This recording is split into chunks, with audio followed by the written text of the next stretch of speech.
Salam sejahtera dan salam satu Malaysia Madani.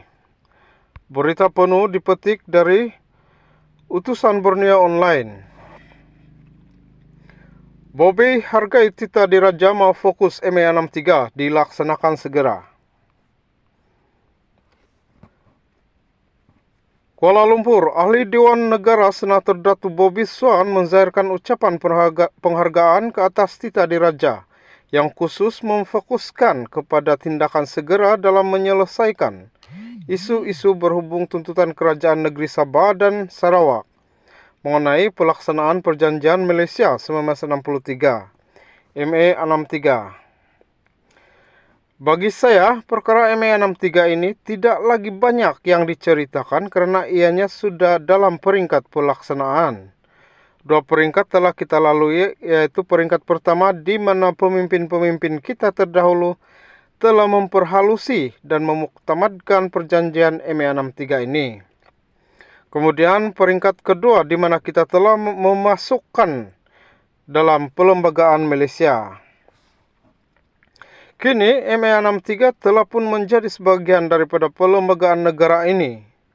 Hari ini, ia seharusnya dalam peringkat pelaksanaan pelembagaan, tidak patut ianya dipertingkaikan lagi. Laksanakan sahaja apa yang termaktub dalam perlimun ini dengan segera, secara tuntas, tegasnya. Beliau berkata demikian ketika membahas Tita Diraja pada persidangan Dewan Negara di Kuala Lumpur kemarin. Beliau juga mengucapkan terima kasih kepada Perdana Menteri Datuk Seri Anwar Ibrahim atas pemindahan kuasa kawal selia bekalan GS kepada Kerajaan Sabah dan mengiktiraf Jabatan Kerja Raya Sabah dan Sarawak sebagai jabatan teknik. Sehubungan itu, beliau juga menyokong penuh Tita Diraja yang menegaskan agar kerajaan menambah baik tahap pemberian kas kepada Sabah dan Sarawak demi untuk menggiat aktiviti pembangunan dan pemerkasaan ekonomi di kedua-dua negeri tersebut. Menyentuh pemerkasaan pendidikan teknikal dan latihan vokasional TEVT, Bobby mengingatkan kerajaan agar jangan meminggirkan golongan kurang dan kelainan upaya OKU. Beliau risau dan terkilan kerana Sabah yang berpopulasi seramai 3.4 juta orang tetapi hanya sebuah college vocational KV diwujudkan di bahagian pendalaman yang menawarkan TEVT, pendidikan khas. Katanya, ibu bapa yang punya anak OKU di Sabah amat memerlukan KV-TVT, pendidikan khas supaya anak-anak surga mereka dapat melanjutkan pelajaran ke institusi pengajian tinggi, khusus dalam bidang TVT, dan dapat berdikari untuk mencari rezeki serta berpendapatan sendiri apabila ibu bapa mereka sudah tiada satu hari nanti. Justru daripada membina KV yang baru, saya mencadangkan Kementerian Pendidikan supaya menaik taraf KV sedia ada, sama ada di bahagian pantai barat, bahagian Kudat, bahagian Sendakan dan bahagian Tawau, termasuklah wilayah persekutuan Labuan, dan menambah program TVT pendidikan khas untuk anak-anak OKU ini, katanya.